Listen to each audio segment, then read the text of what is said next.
La bande de généraux a-t-elle vaincu le mouvement populaire algérien par trahison contre des opposants honorables?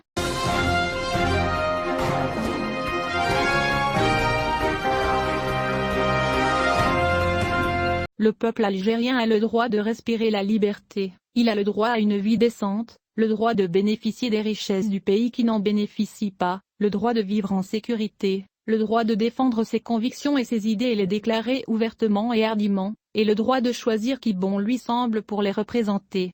Si le peuple algérien obtient ces droits qui se transformeront avec le temps et la conscience en devoir, constante et postulat, alors il distinguera entre les vents de liberté et les ruses et la ruse des généraux. Et bien sûr nous n'avons pas encore atteint ce stade. Le mouvement algérien a démontré comment les généraux et les hommes politiques en charge des affaires évitaient d'accorder au peuple tous ses droits en recourant à des méthodes de tromperie, d'anesthésie et de ruse politique, car le problème dont sont issus l'homme politique et le général en Algérie est de savoir comment maintenir pouvoir ou comment l'atteindre. Comment y rester? Comment puis-je me reposer de mes ennemis et concurrents?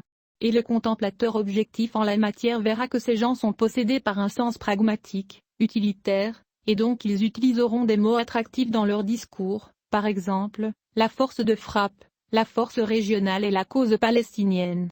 De trahir les opposants ou de raccourcir le chemin menant au trône ou les moyens de le préserver, sachant que les généraux sont ceux qui définissent le jeu et les mécanismes de ces paroles. C'est pourquoi il semble que l'armée des généraux, les politiciens et l'élite de notre pays sont devenus préoccupés par le luxe intellectuel et la transcendance sur les problèmes du peuple algérien. Ainsi, depuis des décennies, ils sont devenus des parasites, et beaucoup d'entre eux sont devenus des germes sociaux, comme l'élite dirigeante est devenue indépendante de nos problèmes de fond, et il apparaît aujourd'hui en être la cause le président qui a fait manquer à l'Algérie et aux Algériens le rendez-vous avec l'histoire depuis l'indépendance. S. Snini pour Alger Team.